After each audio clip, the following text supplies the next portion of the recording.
Des maths à des gamermaths, mes chers auditeurs, je suis le Marveiler et je vous souhaite la bienvenue à l'une de mes causeries au cours de laquelle nous abordons des sujets divers et variés selon mon bon plaisir, si j'ose dire. Aujourd'hui, nous parlerons d'un des plus grands fléaux idéologiques du monde moderne, à savoir, spécifiquement, l'égalitarisme. Alors normalement, pour beaucoup d'entre vous, votre premier instinct, c'est de vous dire « Mais qu'est-ce que tu racontes, Marveiler? T'es complètement cinglé, enfin quoi, l'égalité, c'est un truc merveilleux, c'est fantastique d'être tous égaux, et blablabla, et blablabla, et blablabla. » Et effectivement, la grande réussite de l'égalitarisme, ça a été de s'imposer en tant que dogme idéologique absolument partout dans le monde moderne. En fait, c'est pas très compliqué. Depuis la mort de Maurras, en 1952, il n'y a plus personne pour contester au niveau philosophique ou politique l'égalitarisme. Alors avant toute chose, l'égalitarisme c'est quoi?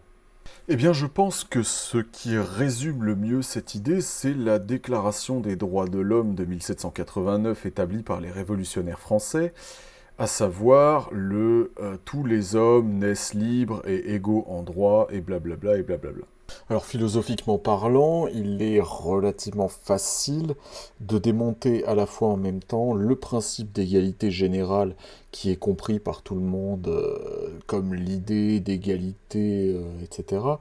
et le principe d'égalité en droit qui est évoqué dans ce document et qui est utilisé à peu près tel quel par la Sainte République française.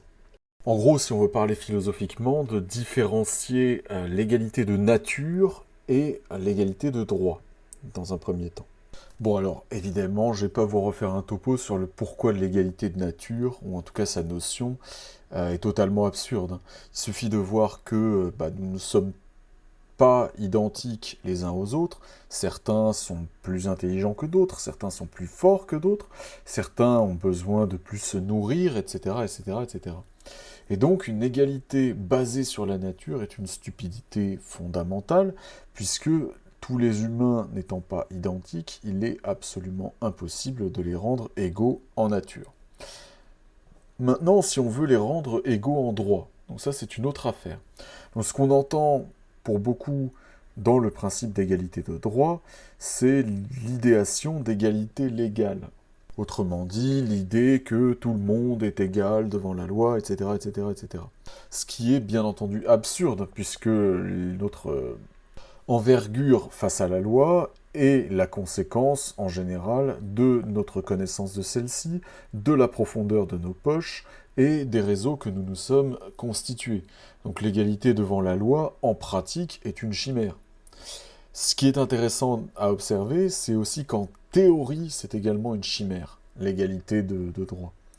En fait, c'est assez simple à démonter, encore une fois, de toute manière, puisque le droit naît du besoin individuel vis-à-vis de la société, là où le devoir naît du besoin social vis-à-vis de l'individu.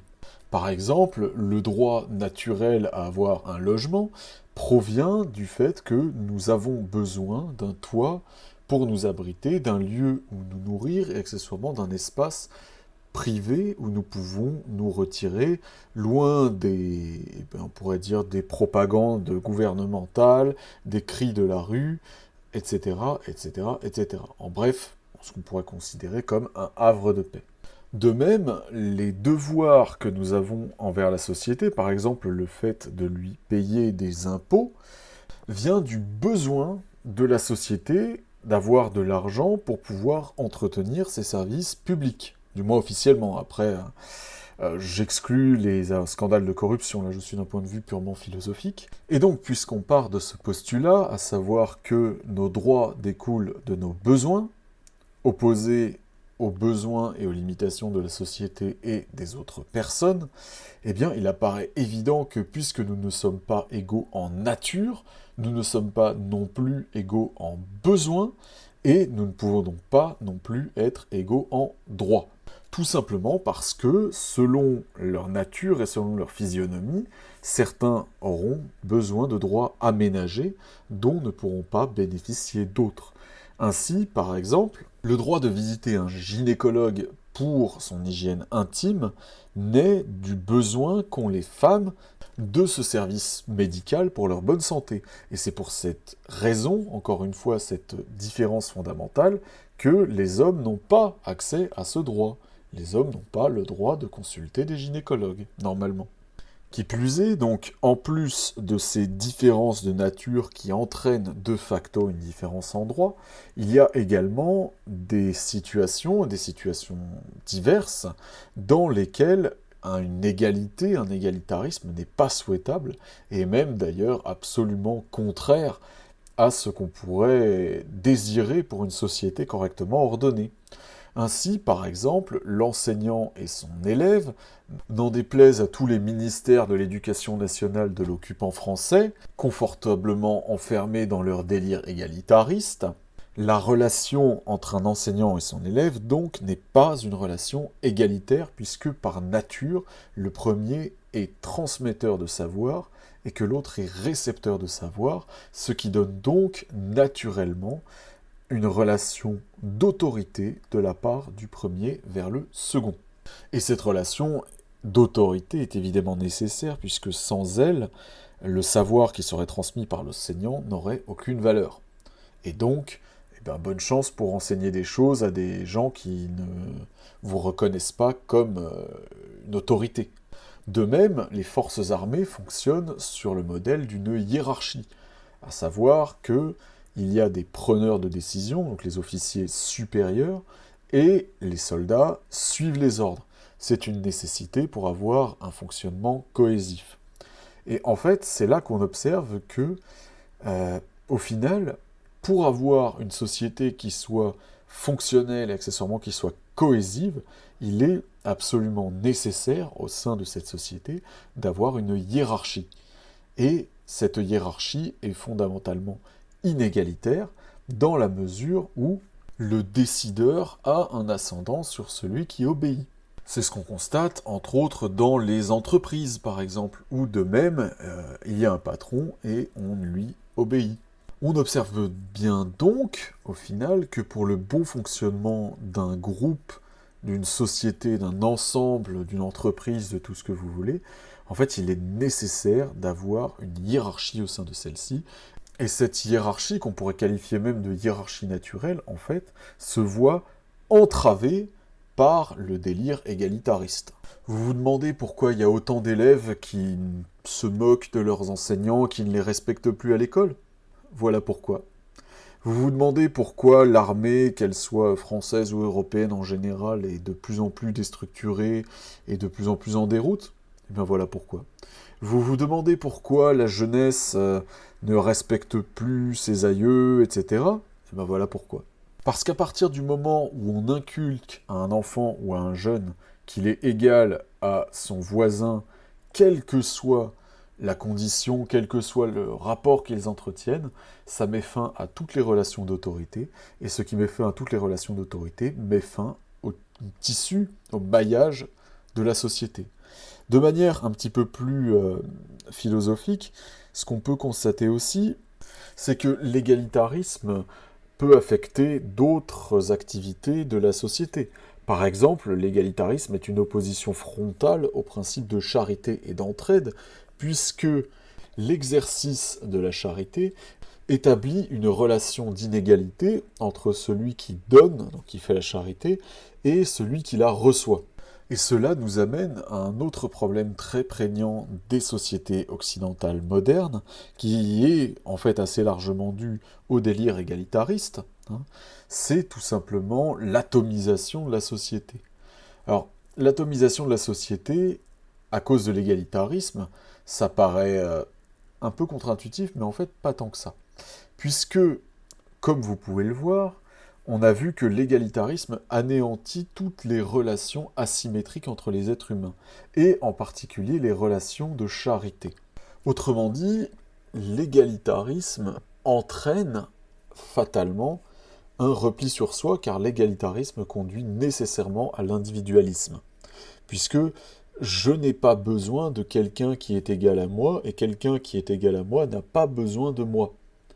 Donc, pourquoi est-ce que je m'embêterais à mener une vie de communauté avec ces personnes.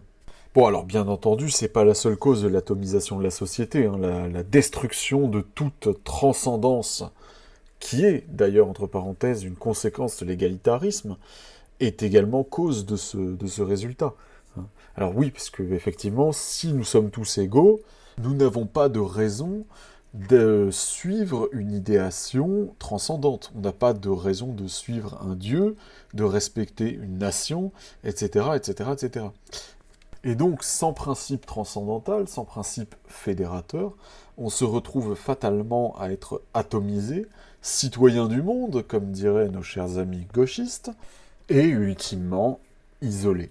Et en étant isolé, on devient une proie facile pour la propagande, les idées délirantes, les idéologies malsaines, tout ce qu'on veut, et on voit ce que ça donne comme résultat dans le monde d'aujourd'hui. Il y a d'autres conséquences à l'égalitarisme. Ainsi, par exemple, la plupart, pour ne pas dire quasiment toutes, les idéologies révolutionnaires modernes du 19e et du 20e siècle sont issues directement ou indirectement de l'égalitarisme. Ainsi, bon, je ne vais pas vous faire une conférence sur les liens entre le communisme et l'égalitarisme qui sont totalement évidents. On rappellera simplement que le communisme, c'est environ 200 millions de morts sur le XXe siècle. Mais il en va de même pour le féminisme, le transsexualisme, le wokisme, le LGBTisme, tout ce que vous voulez. Toutes ces idéologies-là, très modernes, tout ce qui est le modernisme et tout ce qui est associé, sont des conséquences directes de l'individualisme, qui est lui-même une conséquence directe, comme on l'a vu, de l'égalitarisme. Mais alors, vous me direz, mon cher Marweiler, comment faire pour se débarrasser de cet égalitarisme qui gangrène notre vie et notre pensée? Eh bien, c'est très simple. La première chose, c'est de faire un petit peu de biologie et de reconnaître dans la nature les inégalités naturelles. Typiquement, par exemple, le dimorphisme sexuel entre les hommes et les femmes qui fait que, généralement, les hommes tendent à être plus forts physiquement et plus agiles aussi que les femmes. Voilà.